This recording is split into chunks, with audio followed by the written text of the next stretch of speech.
You know that feeling, right? You set a brand new goal, you're fired up, you're excited, and then a few weeks later, it just fizzles out. If you've ever felt that frustration, you know there's this huge gap between wanting something and actually getting it. So let's dive into why that happens, and more importantly, how to fix it for good. For years, we've all had the same formula drilled into us. Make your goals specific, measurable, achievable, relevant, and time-bound. You know, the SMART framework. It makes perfect sense on paper, but if it's the complete answer, why do so many of our best intentions still end up on the scrap heap? Well, think about it like this. A SMART goal is like a perfect, detailed blueprint for a car. It's precise, it's clear, but it's just a drawing on a piece of paper. It's missing the most important parts. It's missing the engine, the fuel, and hey, a driver wouldn't hurt either. It's missing everything that actually makes the car move. So, where do we find that missing engine? It all starts by looking past the what and the how and asking the most important question of all: why? Seriously, the motivation behind your goal, that's the real fuel for the entire journey. Okay, this is where it gets really interesting. Goals pretty much come from two places: fear or love. Goals from fear are all about receiving something. You want approval, you want money, you want fame, usually to fill some kind of void inside. But goals from love, they're all about giving. They're about seeking mastery, about finding a purpose, about contributing something to the world. One is hollow, the other is built to last. And you know, Jim Carrey just nails this idea perfectly. Chasing after those external rewards, those goals that come from a place of fear, it's a dead end. Real, sustainable motivation has to come from an internal drive, from what the source material calls worthy goals. So, if the old SMART framework is just the blueprint, how do we actually build the car? Well, we need an upgrade. We need a system that doesn't just describe where we're going, but actually powers the whole trip. Let's take a look at that upgraded framework right now. And here it is. Welcome to the smartest goal method. See, we keep the original 5 parts. They're still a great foundation, but we add 3 absolute game changers that give us the engine, the fuel, and the driver. Emotionally sustainable, strategized, and transferred to the subconscious. These 3 new additions, that's the secret sauce. All right, let's really dig into these 3 powerful upgrades: the E, the S, and the T. Because this is where goal setting transforms from a simple wish list into an actual, actionable reality. First up is E,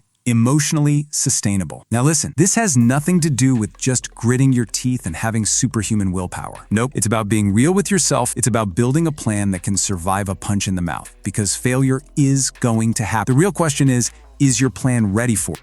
And this loops right back to our why, doesn't it? As the author Nathaniel Branden says, when you're pursuing those truly worthwhile goals we talked about, you're actually building the self-esteem and the resilience you need to keep going. When your goal is truly meaningful, you can weather just about any storm. Okay, next up is S, for strategized.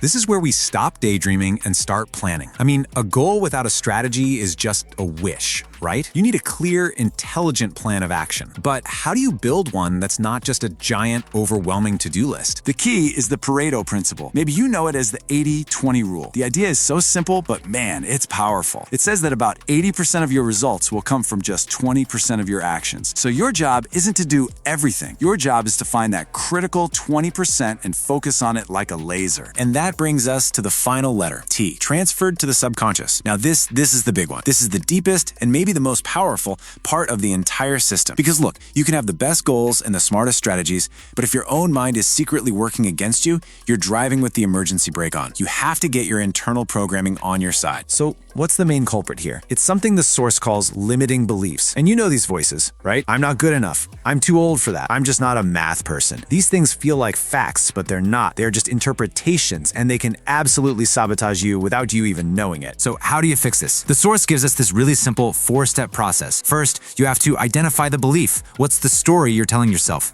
Second, you befriend it. Ask what it's trying to protect you from. Third, you challenge it. Find all the evidence you can that proves it's not true. And finally, you consciously replace it with a new belief that actually empowers you. So when you put all of these pieces together, you have your worthy why, you have the smart mechanics, and then you bolt on the E, S, and T upgrades, you finally have a complete system. But here's the thing. The true purpose of this whole journey isn't just to check a box or win a prize. It's actually something way more profound. And this brings us to the ultimate point, which the legendary Jim Rohn said better than anyone. It's not about the $1 million. It's about the kind of person you have to become in order to earn $1 million. The real value is the transformation you go through along the way. So the big takeaway is this. We don't set goals just to get things. We set goals to grow. The true prize isn't what's waiting for you at the finish line. It's the stronger, more resilient, more capable person you become while you're on the road getting there.